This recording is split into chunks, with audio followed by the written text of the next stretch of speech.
Hey everyone, welcome to episode 49. Unbelievable, 49 of the Penciled In podcast with Lindsey and Ingrid. Today we are going to talk with Kurt Kuersteiner from Monsterwax Trading Cards. Welcome to the show, Kurt. Very glad to have you on. Thanks for having me. Great seeing you guys. Hi, Kurt. Hello, Uh, hello. Hello. Can we start by, I'd love to know how you first got into collectible cards and where your interest in them came from. Well, I just had a friend out in San Francisco area named Hal Robbins. Well, as a kid, I actually ran into some cards, and I wasn't a formal collector, but there was a series called You'll Die Laughing, and it came out in the 1970s. At the time, I was actually living in England, and I collected these cards, and I thought they were the greatest thing since sliced bread. And I brought them home, and I wanted to collect more of these You'll Die Laughing cards. And so I said, "Oh yeah, we can get you more of those." So they got me some more cards, and I said, "Wait, these are different. These are like bigger cards. They don't." And it turns out the English cards, although made by a subsidiary of Topps, made them differently. They made them smaller. And so there were two series of You'll Die Laughing. And they had the same pictures, but they were smaller. And I guess maybe for nostalgia reasons, I love the British version a lot better. So I had that set, and I kept this. Sorry, were they more like, the cigarette cards you used to get? Exactly. Yeah, I'd say it's like instead of 2.5 by 3.5, it's more like 2 by 3. It's like a half an inch taken off, but it was otherwise the same. And I kept those cards all my life. I still have those. And I always thought these are just really, really neat. And then when I was out in Palo Alto area, I had a friend in San Francisco named Hal Robbins, who is an artist. He's a very good artist. In fact, he's worked on cards for Topps before. And he turned me on to the Mars Attacks series, which you would have thought I would have seen as a kid, but here in the South, they didn't allow them in our area. They were just considered too graphic, or the retailers thought, hey, we're not going to put these out there. We don't want to get the blowback from the parents. So I didn't know about them until, here I was an adult in the 1990s. And he just showed me, these pictures of them. I thought, oh, this is the coolest series I've ever seen.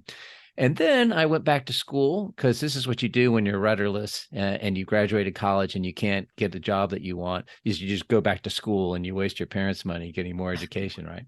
And I ran across a new series. This would have been 1988. I guess I was a little ahead of myself. 1988. And it was called Dinosaurs Attack by Topps. And I thought, now this is every bit as cool as Mars Attacks. And I bought a whole box of them, and I mailed it to Hal Robbins, because I thought he's going to love these. And I didn't hear anything. I thought, boy, that's really weird. I called him up. I said, Hal, did you get the Dinosaurs Attacks cards I sent you? He said, yes, Kurt, I got them. Thank you very much. And I went, well, you don't sound that pleased with them. Don't you think they're really, really cool? Well, yes, I think they're very, very cool, but obviously I'm totally aware of these cards. I said, well, how was I to know that? He says, Kurt, I'm one of the artists for that series.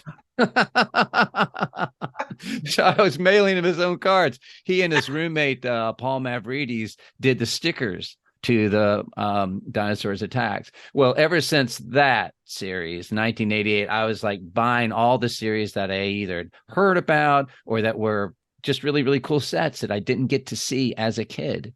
And I just thought it was the neatest a hobby to have out there, because you can build on it, and at that time there was no levels. It's basically a base set, and some of the sets were really expensive. A Mars Attack set back then was $500, which just seemed like crazy money, which now would only barely buy you a checklist, a marked checklist for Mars Attacks.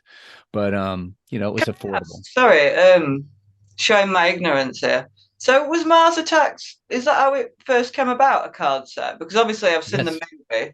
Yeah, So that's what's so neat about it, was because at that point in time, the if you go back to the evolution of non-sports cards, it was really just sort of a filler series for the sports card companies. That's where they made their money, with sports cards. But when something was in season sports wise, you still need to keep the guys busy, or get the presses running, or maintain that spot on the shelves at the retail level. So you need something else. And so they started doing these non-sport series as well, which, they had similar things with cigarette cards. A lot of those were non-sports, but they carried that tradition over and created these departments in order to keep the product flowing.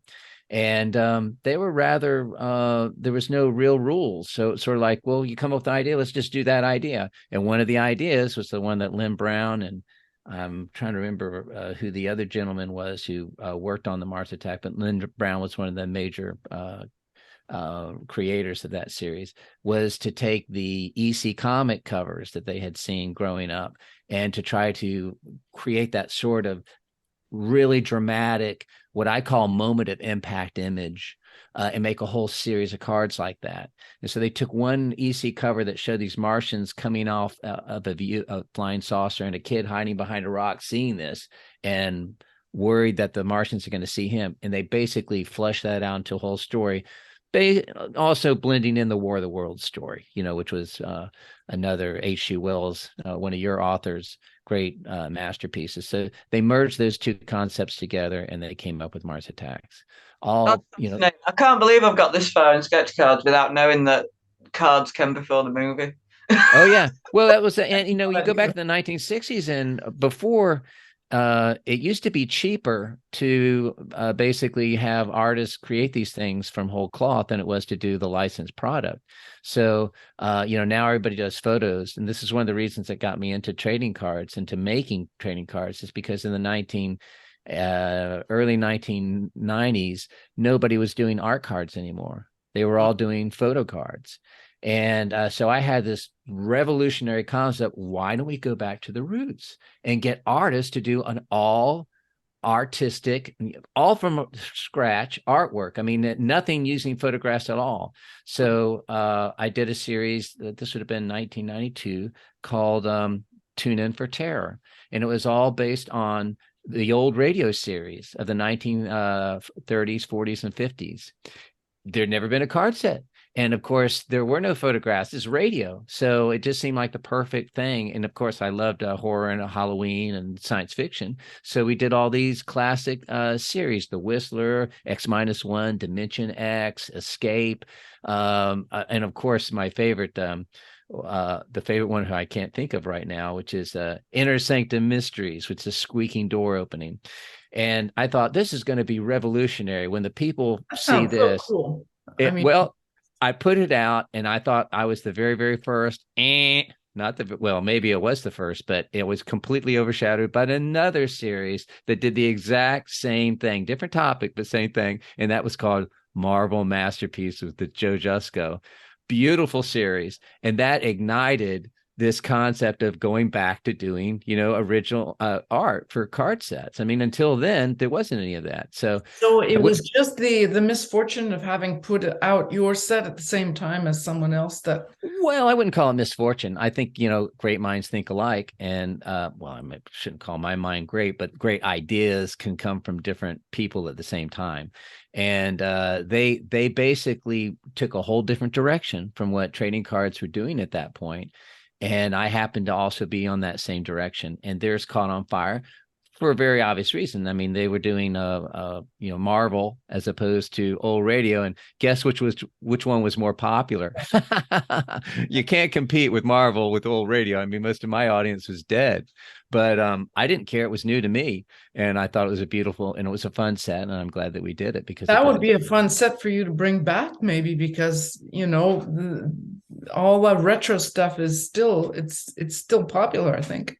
Yeah, well, sorry, isn't it strange that people listen to a lot of podcasts now? It's almost like they're going back to radio. Mm-hmm. So perhaps there's like new stories come out that you could explore in a future set. Yep. I sort of went into this from a standpoint of I was looking for a way to make some income while I was in film school, because that would have been in 1991, 92, and I was out of town in Sarasota, supposed to be in Tallahassee. And I wanted something that I could create that would allow me to move around, because I knew if I was getting into television, I was going to be having to follow where the jobs were. And after I went to film school, I went to Harrisburg, which is where I hooked up with the Non-Sport Update. because that's where they're located. And it was a happy coincidence because they were wonderful people to work with.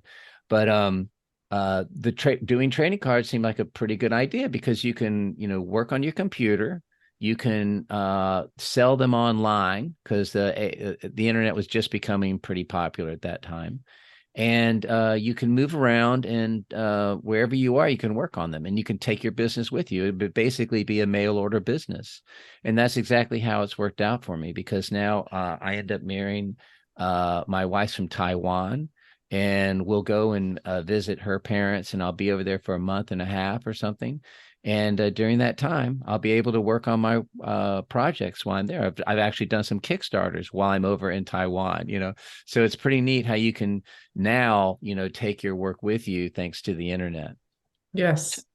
Can you tell us a little bit about when did you first use Kickstarter to launch a set? And oh, well, that's a kind of funny. Worse than just releasing one. Well, I was keenly aware of when Kickstarter started, and I was thinking, oh man, that would be so cool if I was just starting out, because this company is for people who don't have the it's for first time starters, people who don't have the money to invest in it. And, they're basically asking people, hey, can you throw me a few bucks so that I can afford to do this? And it wouldn't be appropriate for an established company, even though I'm just a small little company, a small little indie. It wouldn't be appropriate for me to get on an action. And so, I wouldn't do that for year after year. And then someone said, well, why don't you do a Kickstarter? And I said, well, I explained it to them, and they went, well, you do know that Topps is doing a Kickstarter for Mars Attacks, don't you? And I went, what? Topps? And they made like $250,000. It was $250,000 on Kickstarter. And I'm sitting there going, okay, now I'm definitely applying a standard to myself that is just ridiculously strict. And so, we ended up doing some after that, which was with HP Lovecraft, I think was one of the first ones. And so what do you think of the Kickstarter platform? Does it work for you and your company? Yes, it works. The only thing is that I'm notoriously slow about getting things out. I'm a perfectionist, and if there's a problem, I'm not somebody who'll just say run the presses. I did that once with one series. It was a photograph series in which the quality of they were a little dark. And the guy, I had already pre-sold him, and the fellow who was distributing, he said, I need them now. So I went ahead and printed it up, and I thought, okay, well, I can go back and I can do another, replace these later on. And I did do that. I did go back and I reprinted it and I replaced those cards, but I was never able to replace those first 100 or so sets. And it always has bothered me ever since. Most people, they don't even notice the difference. It's just like a half a f-stop too dark, but it just totally gets under my skin every time I see one of those old cards. I say, I'm never going to do that again. If it's not right, as good as I can make it, when it goes out the door, I'm not going to let it out the door. And I don't want to have any pressure from, obligation that I have to get out the door and have to sacrifice the quality in order to deliver.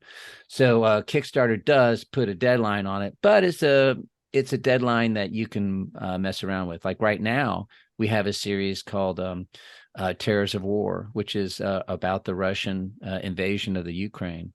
And it's a very important series. And I think, as far as most of our series have to do with Halloween and horror and science fiction, certainly this falls in the preview of horror, but it ain't science fiction, it's real. And since I feel so strongly about it, it has to be right. And some of the artists, we're using different artists for the artwork. Some of them haven't worked out, and I'm having to find different artists, so it slowed me up. I have having some people saying, hey, we thought we were going to get these in September. I said, yeah, well, I'm not going to put it out until it's ready, and you'll get it, but it's going to be a good series. It's not going to be half-assed. You seem to have you have a very interesting list of sets that you have put out, aside from the one you just spoke about. You seem to have a lot of horror sets and that kind of theme, which is kind of interesting. I have also worked on one of your sets, which was the Dinosaur Galaxy, which I really, really, really, really, really, really liked. Do you think you're ever going to be doing another set like that? Well, the funny thing about that series was because of the Kickstarter, it grew so big. We basically did two series in one. If you break down just the number of base cards in that set, it's like 123, which is twice the size of a regular base set.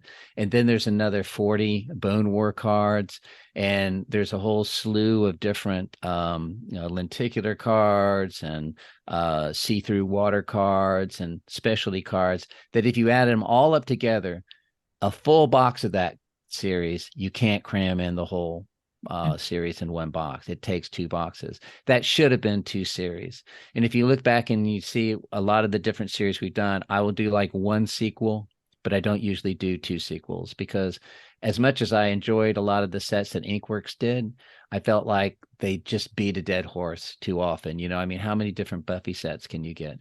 And how many different sets have we seen, Topps do with Star Wars and Star Trek? And there's a point of diminishing returns somewhere. Obviously, I've never come close to that, and I never will. But it's just as a collector, I don't like to see something just, over and over and over again.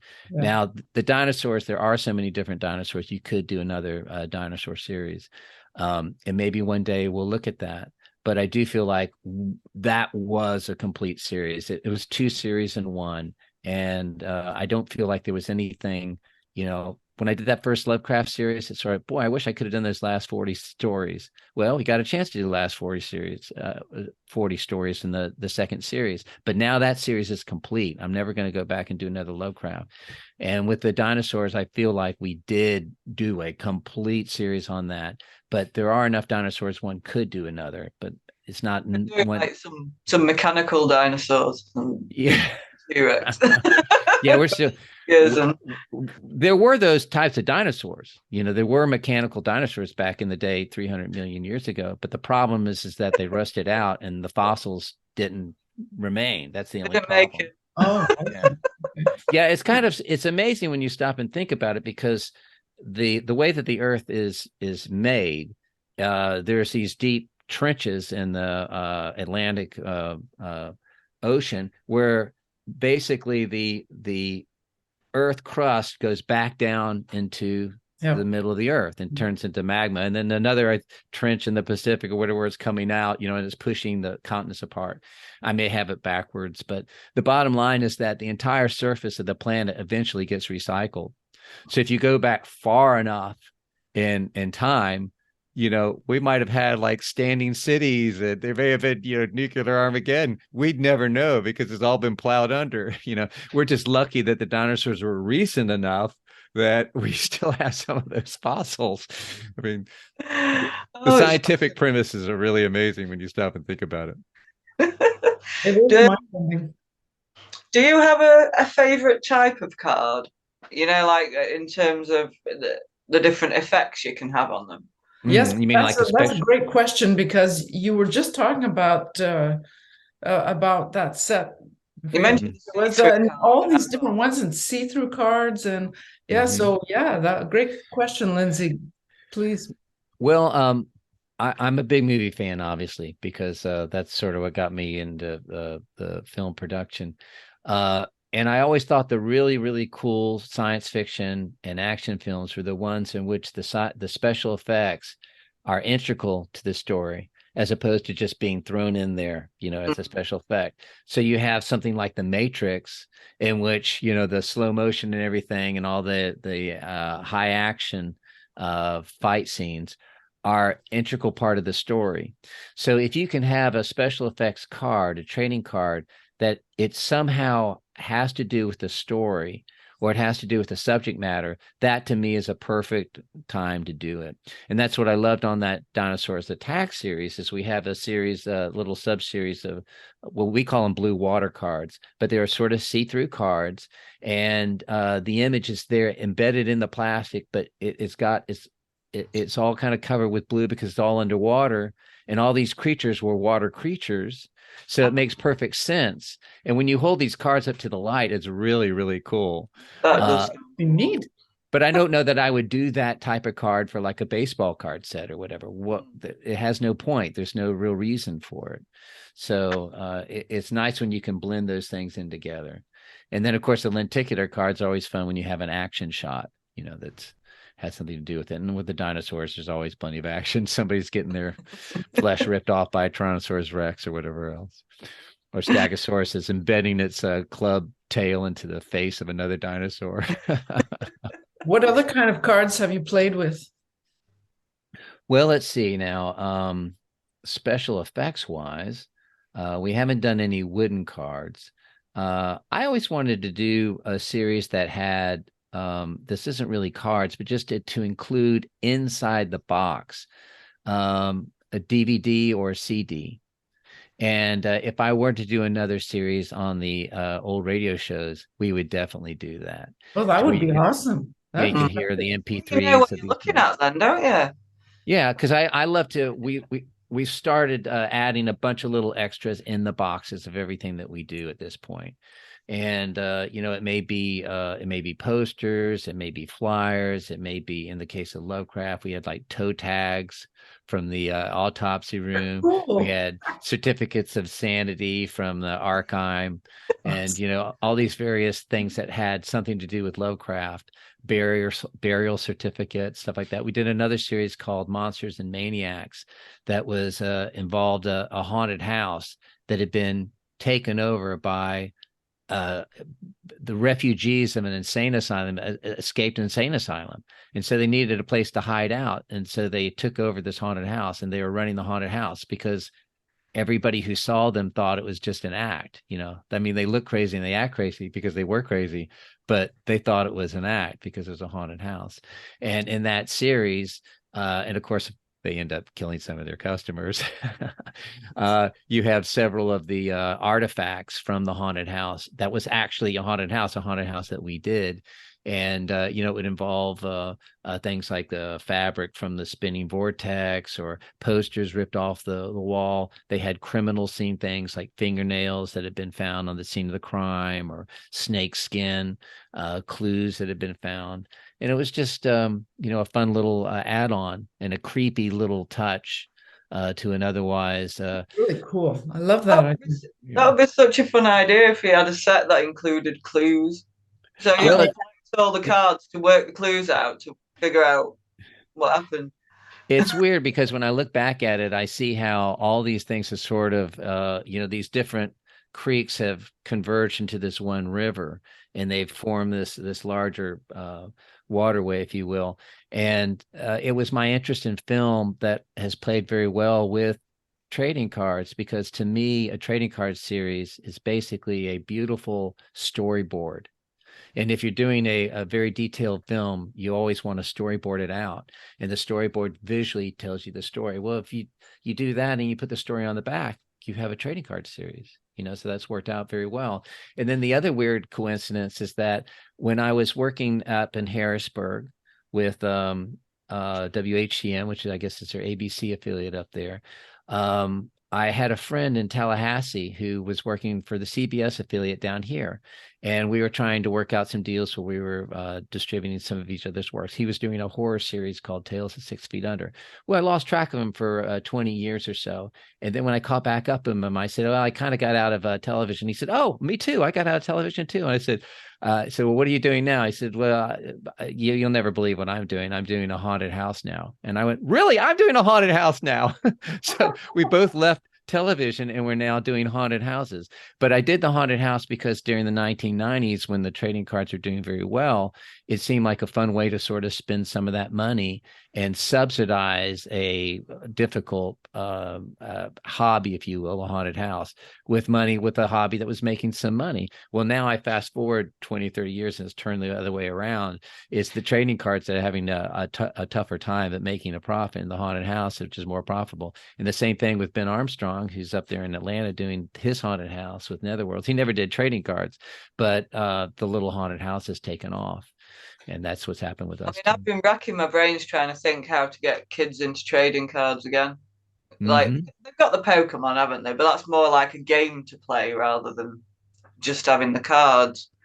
Well, I guess it would really have to depend on what's current. Kids have shorter attention spans. And so if you have trading cards with whatever's super current with them, And I guess that would have to involve computers and games and stuff like But that. you I can don't look know. at any image you want on the internet, can't you? I mean, the fascinating thing I used to love about cards as a kid was, that I had that image and I could look at that image whenever I wanted. Mhm. Yeah, that's Well, true. that was what's one of the neat things about cards in the 60s and 70s was, yes, they had some trading cards that had to do with television series, popular television series, but they also had all these art sets that had nothing to do with anything that was on television. Look at the tops, the Mars Attacks was a good example, Battle, the Civil War series, and one of my favorite series was called Odd Rods. It was just these, crazy machines with monsters on them, and there was nothing that tied in. It was kind of a big Daddy Roth type of series. It just seemed totally out of the blue. But you'd be in there at the convenience store, the 7-Eleven, and you would see this series sitting either there on the counter or back there in one of the rows of things that they had. And these were just cards that you got along with your gum because that's what was included in every pack. So it would be nice if we can get that opportunity. And I think, the rack space is a big part of it. Put your cards out there in a company where people are going by looking for something else and they just see it and they like, oh, and it also helped that it was only a nickel back then. Now it's $2 for just one Yeah. pack.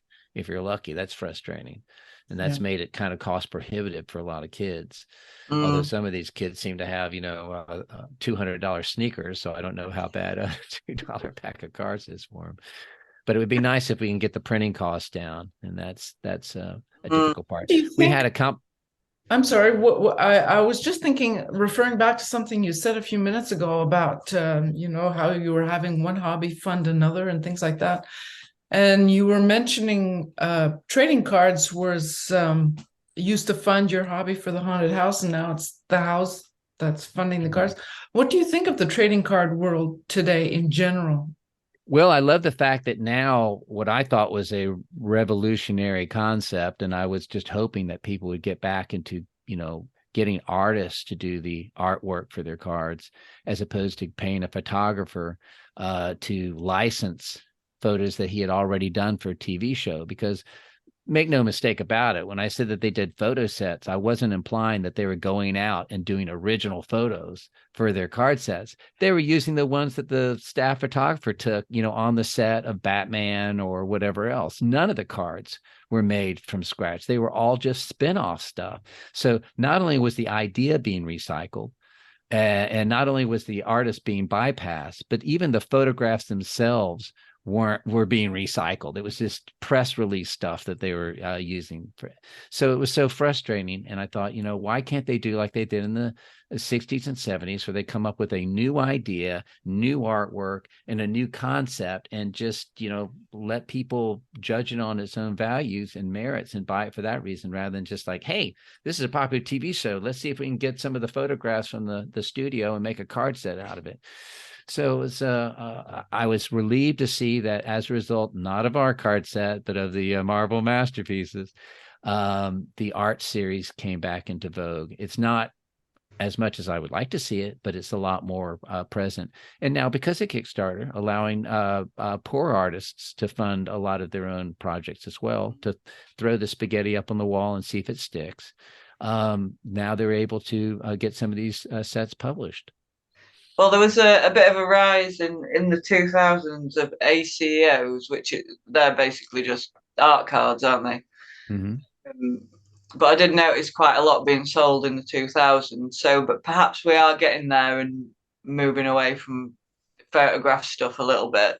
Mm-hmm. It's just generating that interest. I don't know if it's because I'm in the UK and not as big as America. We don't have any special card shows or anything like that anymore. Well, I'm not advocating that they get rid of the photograph cards. I still like them and I still collect them, but I want to see a certain amount of parity. And it seems that's parity, not parody. I do want to see, the artists having a chance, because for one thing, I think that you can do more using your imagination as an artist than you can trying to recreate it. Now, of course, you've got some of this computer generated stuff, which is so realistic. It's almost like if you can think of it, you can make it. which is a little bit sad because I, as a filmmaker, I like to be able to say, God, they must have worked really hard getting that little thing to do that little thing at that moment and time in front of the camera. Well, now it's all computer generated, so there is no Yeah. challenge to that. There's no mechanical effects for the most part, which is rather sad. But seeing things done from the artist standpoint, for one thing, you have all these artists who need the work, and secondly, I think that it just opens up the imagination a lot more to have it come 100% from the human brain and the human hand rather than, a computer generated thing. Because make no mistake about it, we're just right around the corner from AI taking these whole things over, where everything, they won't even have they'll just be the programmer who started the program, and that'll be it. That'll be the extent of it. I was looking at the AI artwork, and it's almost like they take the elements of a masterpiece, don't they, and put it all together. Like the colors will be in the right place, and it'll, the light and shadow will be good, but it can't capture emotion in a face yet. It's difficult to get the real feeling. Yeah.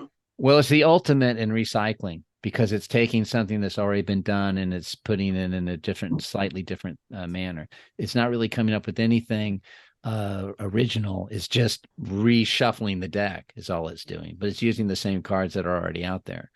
And, that just doesn't seem very artistic, not at the same level as something coming completely from the imagination of somebody.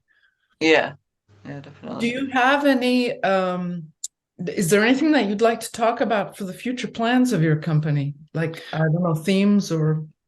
Well, one of the things that makes it a little bit frustrating whenever I'm dealing with NSU, they always say, well, what are the next projects coming up?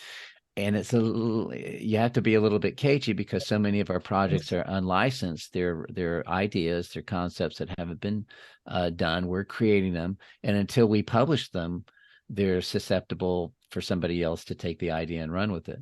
So like, I wasn't talking about Dinosaur Attacks until we were right on the cusp of having that series done, because I thought, this is a wonderful, I didn't want to talk about the Lovecraft one until it was right on the cusp. I couldn't believe nobody had done a H.P. Lovecraft series. Okay, I totally understand that and fully respect that. Do you have, is there anything you can say about maybe the direction that you might? Oh, sure. Well, I could tell you that one of it's almost become a little bit of a joke now, because since the Terrace of War series has been held up, another series that I've been talking about for a long time, and we have all the artwork complete and it's ready to go, is this Monsters from Hell series 2. Ooh. And that's going to be another Kickstarter. I just love the artwork that this gentleman, his name's Pablo, but he goes by Oblix Art, and he's a Spanish artist. And basically he does this great art, but in Spain, they don't write anything on the back of their cards. They're just blank backs, because they paste them up on posters.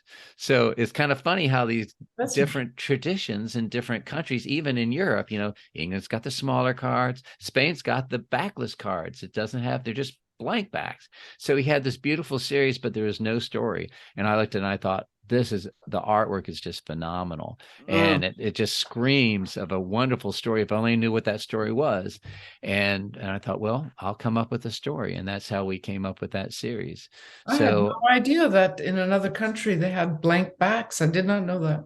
Yeah, and you can have these posters at my computer. If I was using an iPad, I could just lift up the computer and go show you on my wall. I have several of these posters, Spanish posters, with really interesting retro artwork. And some of the images in the back, and just the colors even just jump right off. It's really nice. Well, I'm going to just grab this one right off the wall, and I'm going to come and show it to you. 1 second. Okay. Dead space and podcasting. That's amazing. On the Monsters from Hell. Oh, yeah. Oh my gosh, look at that. For those of you who are listening to the audio version, it's worth it to go to YouTube to see this. This is really, really nice. I'm going to move it in a little closer so you can see even better. Oh, wow. Some glare here. I'm afraid that's glare from the computer screen. But you can see, some of these really retro images. I just love these. And many of them are clearly rip-offs of various licensed monsters from the US. They'll do a Frankenstein, which looks a lot like Frankenstein. But hey, we're in fascist Spain. Who's gonna try to take on Franco and try to get us in trouble with that? Because a lot of these were made back in the 70s when Franco was still the dictator over there. So Spain has got a lot of unlicensed product that's really fun to collect. You obviously have an interest in history. Oh yeah. And politics and all that, which I really don't want to get into on this Sure. podcast. That's not our thing. But it's just to say that obviously you're bringing your interests into the card sets that you're actually doing, which I think is really, really admirable. Well, I try not to. I try to go for the. There's so much of the market-driven product. And, they actually, now they've gotten too smart by half. They'll do market research and say, hey, we need to do a series on this. I do it the old fashioned way, which is just sort of like, if I think I would buy it, that's a series I want to do. I do think that's a good thing to do, whether we agree with any of it or not. It doesn't matter. I really do think that is a really, I'm at a loss for words here, but a good motivation, because it's for sure that if you find it interesting, there is someone else out there who will find whatever it is that you're doing interesting. Well, I once did I've done a lot of articles for the Rapper magazine. I guess over 100 different of these articles. And when you do that many articles, you find yourself sometimes doing some things that you may not necessarily be really trading card oriented, but it's just something that you think would be interesting to those people. And I remember I did one article about collecting collections, and it was all about the different things that people collect. And I was just stunned to see what some of these things were. For instance, there are people who collect bricks. Okay. You think like that doesn't make any sense at all. But in fact, a lot of these bricks not only were made by slaves, but a lot of them have like trademarks and stuff like that will have some very tremendous historical implications. It may be the beginning of Baltimore, the beginning of Washington. It may say something like Washington Municipal Company or something that go back several hundred years. And of course, they're all made out of different things. And you can see how, I can see how that would be a very fascinating thing. My own brother has, of all things, a barbed wire collection. Can you imagine people collecting barbed wire? Well, when you saw what these things were, they call them barbarians. That's people who collect these things. And there's a whole lot of people who collect them, and they're all lengths of about a foot long, strands of barbed wire. And they've all got different types of patents on the barbs. Some of them are spurs. Some of them are, round things. Some of them are razor blades. It's just a whole bunch of different things that I have to cover up my curtain here, because I have a neighborhood cat who likes to come and play, and he'll start pushing on you've got the same thing in your house. This is the neighborhood child. Yep. It pops in occasionally. Right, go now. Go on. What's his age? 8. 8. Okay. Well, mine are 6 and 10. And it's a wonderful age. No, they're adorable. They're just, Yeah, well, they keep you busy. So, the thing that makes it interesting, though, from these people that collect these odd things is when you talk to them and you hear what they find fascinating about it, it makes you interested in that topic. Yeah. And you realize that it doesn't really matter what the topic is. If you're able to look at it in a interesting way, you can make that topic fascinating, interesting, and engrossing. And it makes you, by the time I finished writing that article, I wanted to collect every single thing that I had written about, the barbed wire, the stamps, the coins, everything. But of course, you don't have the money or time to do it. But it does make you appreciate how if somebody's enthusiastic and passionate about what they're interested in, it makes you interested, doesn't it? Yeah, it's contagious. Yeah. I was going to ask you, has there been anything that's been really helpful to you advertising wise for your sets? Well, that's been one thing that's kind of been a common theme in a lot of the things that I've been involved in. Well, with the trading cards and the haunted house, is that the internet has had a lot to do with making the advertising of that product or that service affordable. Because when you do a haunted house, any other form of entertainment, you have to, if you do a movie, they have this thing called P&A, printing and advertising costs. And it's usually a third of the cost of whatever the budget is. It's a lot of money to have to spend on the actual P&A. In the case of a haunted house, if you just have a website, when Halloween comes around, they go on the internet to find out, hey, are there any haunted houses around? So for the cost of a website, the world will beat a pathway to your door. And you can do the same thing with the trading cards. If you have certain themes, in our case, monsters and horror, if you do monster horror trading cards, Monsterwax is going to come right up on your screen. And of course, the Kickstarter has made that easy as well. So definitely things that that the internet will help you publicize seem to be the ones that are affordable for the small indies like ourselves. You did ask about other projects. One project I don't mind mentioning that I'm about ready to go to Kickstarter with is what I call the Mega Monster Card Catalog. And it's basically a giant catalog of every single monster or horror series or science fiction series that I'm aware of. And for a lot of people in the US, it's like, well, that's only like a couple of hundred sets, Yeah, in the US, but I'm not talking about just the US. I'm talking about, these Spanish sets, these English sets, these German sets, anywhere in the world, Australia and everything. And some of those are really, really neat and a lot of fun. That sounds like a huge undertaking. Well, I not only do I collect these cards, I have practically every single one of them, or at least a sample of every single one of them.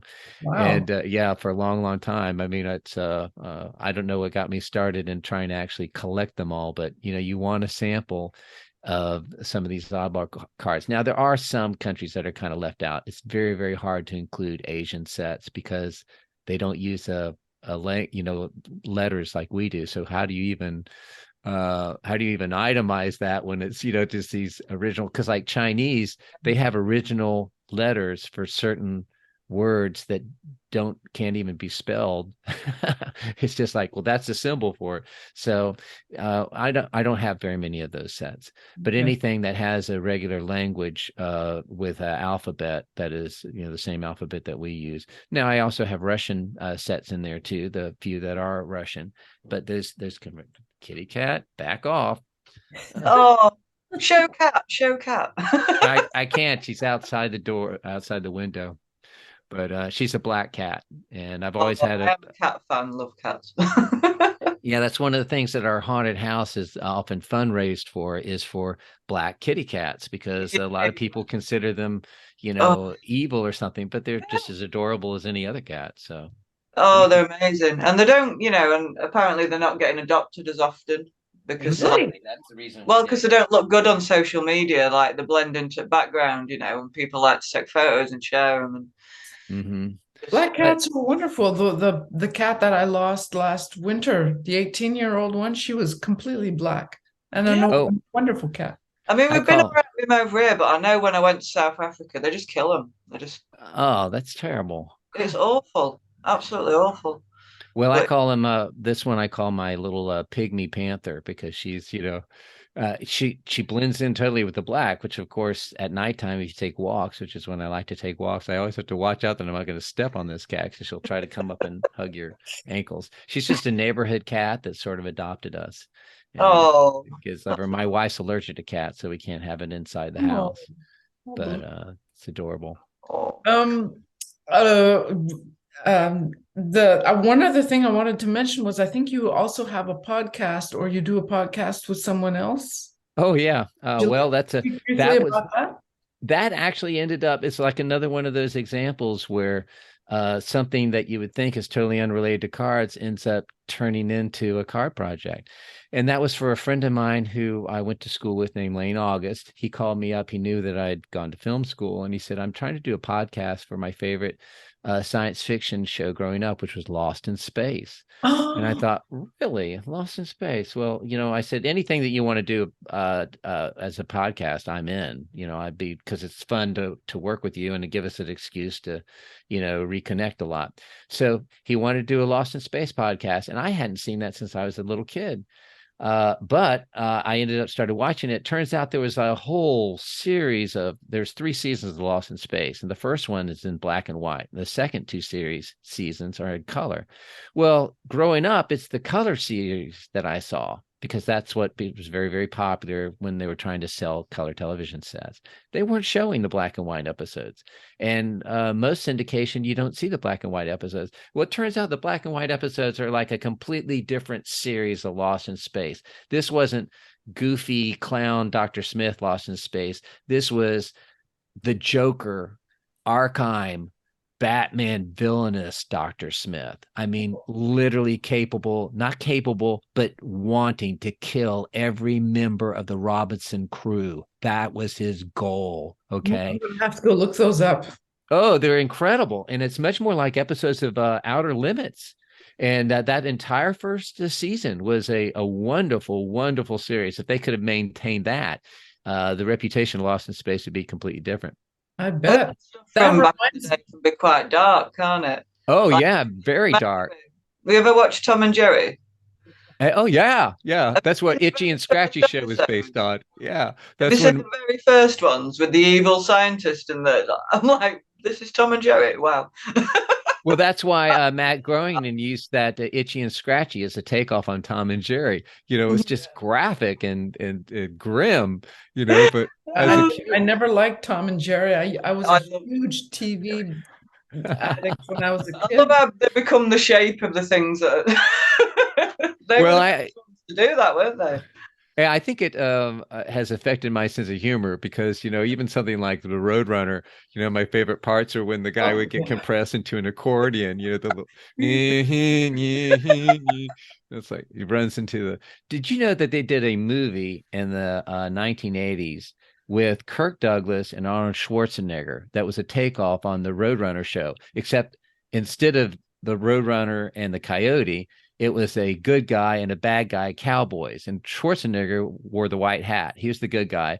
And Kirk Douglas was the bad guy with the black hat. And he was always trying to kill Schwarzenegger. And he came up with all these different ways to do it. And it always backfired on him. And this whole series, this whole movie was nothing about, like he would literally like paint a tunnel on a boulder. And then Schwarzenegger would ride his horse down that tunnel. Yeah. And then Kurt Douglas would go like, what the hell? And he'd run into the boulder, and of course, smack. He'd hit it. I've never heard of that. How have I not heard of that? Well, the commercial, I remember seeing the commercial in the theater, and I thought, this is going to be the best movie ever.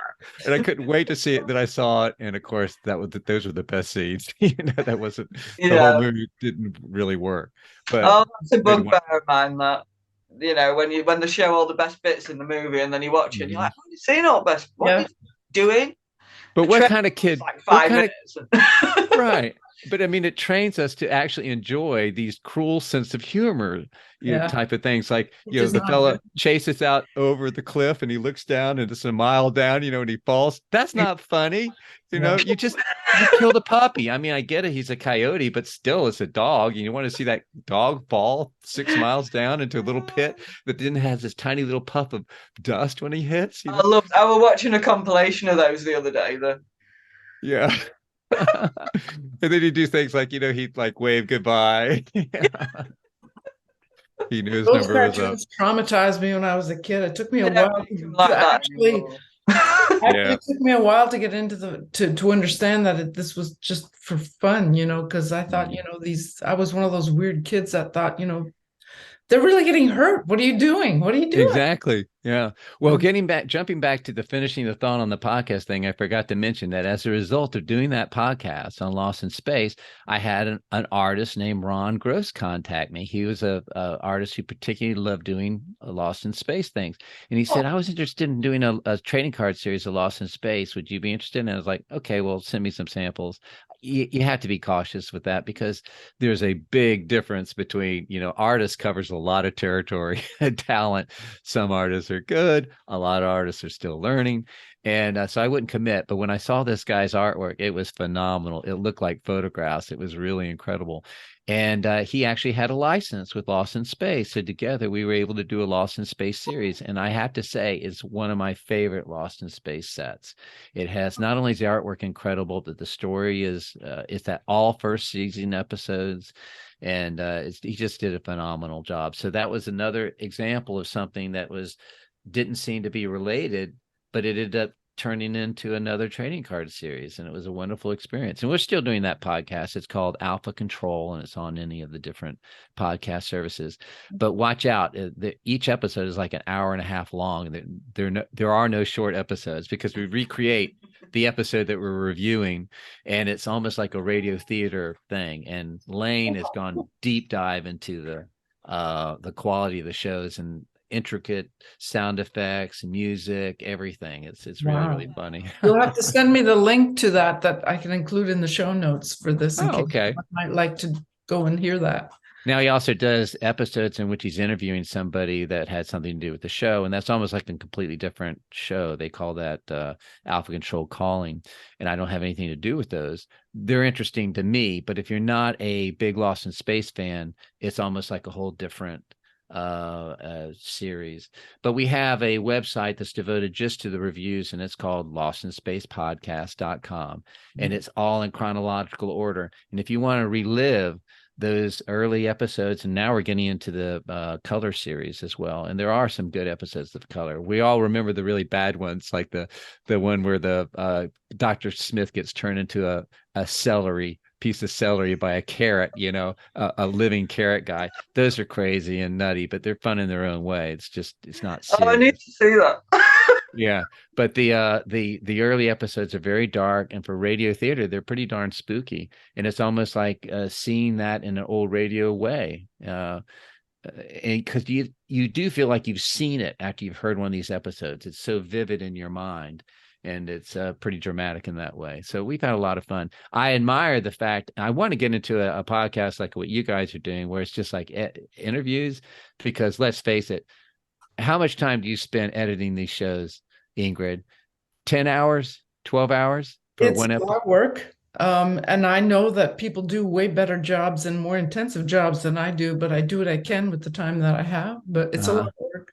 Well, would you say that you spend like maybe a day or two just editing, or what? How many days? Depending on how many episodes we put out a week, which lately is just one, I would say it takes me about a day to do everything.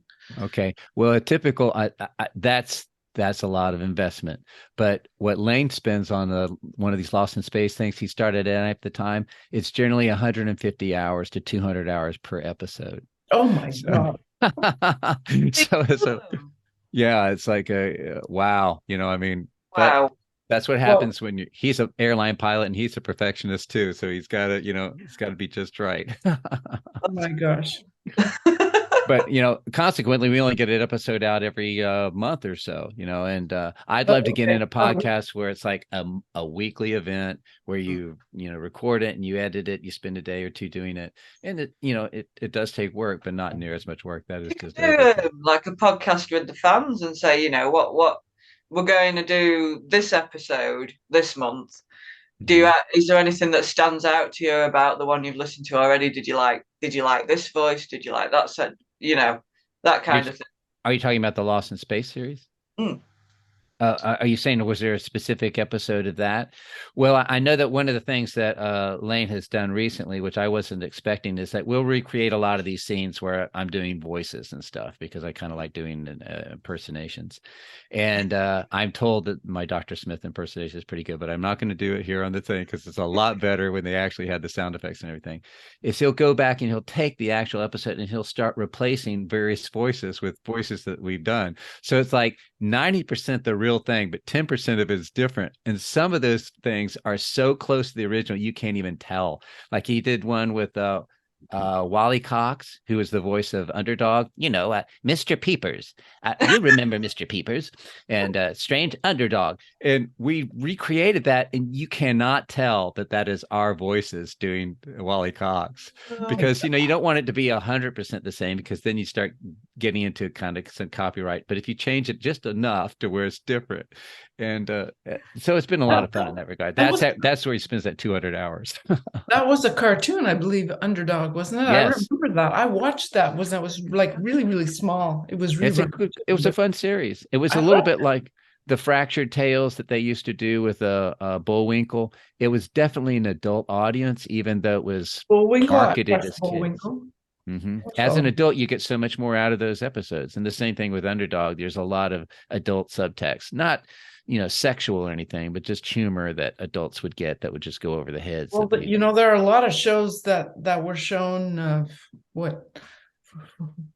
40, 50, 60, long time ago that had themes and stories in them that, it just would not go over now. It's just not allowed. And it was pretty bad, some of the things that, they portrayed to kids way back when, in my opinion, of course. But, you get over it and you learn all these things. But I gotta say, I love shows for kids. They have even just 20 years ago, I watched tons of kid shows with my kids themselves. I wanted to know what they were watching. And I love kid shows up to a point. So there were so many good ones, even 20 years ago, that were actually really smart, and they knew that, or wanted the parents to watch the shows with the kids. So they would put a few little undertones in there for the parents that the kids probably did catch, because kids are always smarter than you give them credit for. Oh, yeah. I just think there's so much good stuff in kid shows, generally speaking. One of my favorite examples of that is the 1960s version of Batman. It was totally marketed as a kid show on the surface, but so much of that was directed towards adults. And, some of it was even a little risque, but we didn't catch on it. Like Catwoman is coming on to Batman, and Batman turns around and says, "I feel a stirring in my utility belt."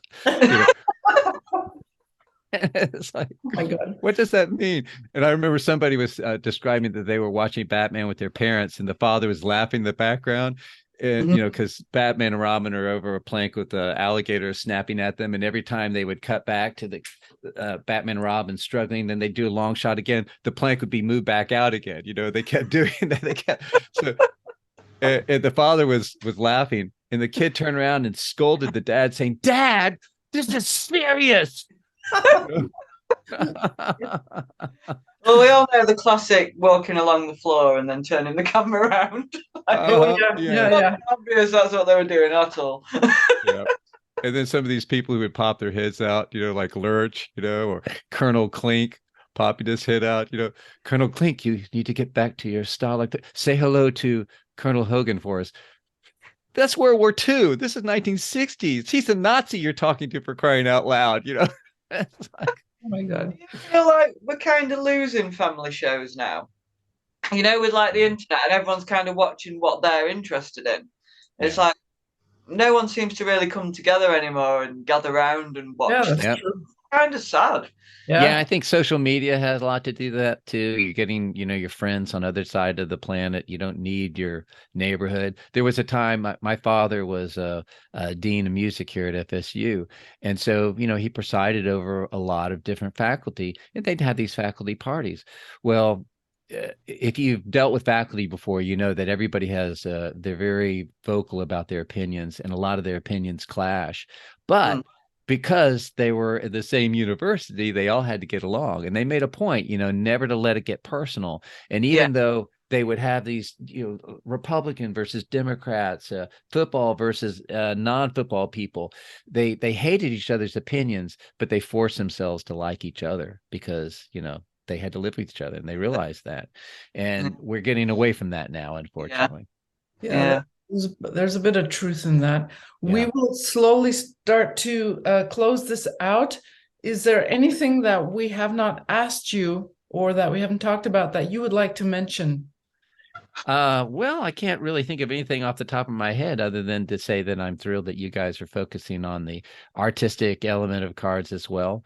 That's been kind of a crusade point for me. So to see, actual artists doing a podcast on trading cards, that seems like a real boon in that direction that I'd like to see, which is more art, more artists, and more original concepts and card sets. So bully for you guys and keep up the great work. Oh, thank you. Yeah, gosh knows we work our fingers to the bone doing these things, and we want other people to know about it.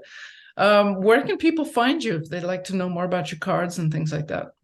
Well, we have a pretty easy to remember trading card website. It's just monsterwax.com. And I can also say that it's sort of funny how I came up with that name. You know who's to blame? AOL. Because do you remember back in the early 90s, they would send out these discs and you could sign up to the internet and you get on the internet. I thought, okay, this is a great concept. I need to have a email address. I want something with the word monster. And I tried all these different variations. And the only one that they had was Monster Wax. So I said, okay, well, that'll be the name of the company. I never looked back. I like it. Yeah, well, I love it seems to fit together because you have wax wrappers and stuff. I thought it was on purpose that you named it Monster Wax. And yeah, pretty crazy how that Wax worked out. Filmmaking, and yeah, it all fits. AOL great. of all things. And I still have my AOL email address. And it's sort of like some people, do you still have that? I said, yeah, that's only because Prodigy and CompuServe are no longer around. oh my God. We're really dating ourselves. Well, thank you so much for having come on the show with us, Kurt. This has been really, really interesting. It's been really nice to meet you. You've been around the trading card, well, as everyone now knows, for a long time. So it's really nice. I feel old. Good thing I started when I was young. You don't make a lot of noise with the company. We don't see you, or at least I don't see you very often on like Facebook or things like that. So I'm hoping that people will click the links below and go learn more about you and see what's up. It was a lot more fun when I was in Harrisburg and I got to go to the Philly show, on a regular basis. In fact, one of my favorite Philly stories is one I was reminded reading recently in NSU, where it talked about a pack of Mars Attacks selling in an auction for $56,000, I think, for an unopened pack of Mars Attacks. And I thought that's interesting because I remember once at Philly, I was watching as this fellow bought a pack of Mars Attacks from Bill Karschmidt for $500. He paid $500 for this pack. $500, which we thought was an astronomical amount. And he showed to his friend right in front of me. And he said, dude, look what I just bought. And his friend took that pack from him and he rolled his eyes and he threw the pack across the room because he thought it was fake. He said, you're not fooling me with this. He threw it because that's how rare they were. The guy, dude, destroyed my pack of Mars Attack. That wasn't real. Yes, it was. So true story. We're not friends anymore, were they, after that? No. And now, at the time, it's sort of like, I can't believe that guy just destroyed a $500 pack of cards. Well, now that's a $56,000 pack of cards. Can you imagine? Oh, okay. Poor Lesson fella. for everyone out there. Don't throw packs of cards again. Yeah, exactly. Okay. Well, thank you so much again, Kurt. Hope to have you back on in the future. It's been my pleasure. Thank you so much. Well, great seeing you guys. And, I've communicated with you before through the internet, but it's the first time I've got to see you in real time. So that's been a lot of fun. And you too, Lindsey. This is the best part of doing this podcast, is that we get to actually meet the people. I personally absolutely love that. Oh, it is a lot of fun. Thank you so much again. We shall until next week. Okay. Right. Have a happy Thanksgiving. It'll be here before you know it. Okay, bye. Even though you guys don't celebrate it, we still do. You have a good one. Yeah, have a good one too.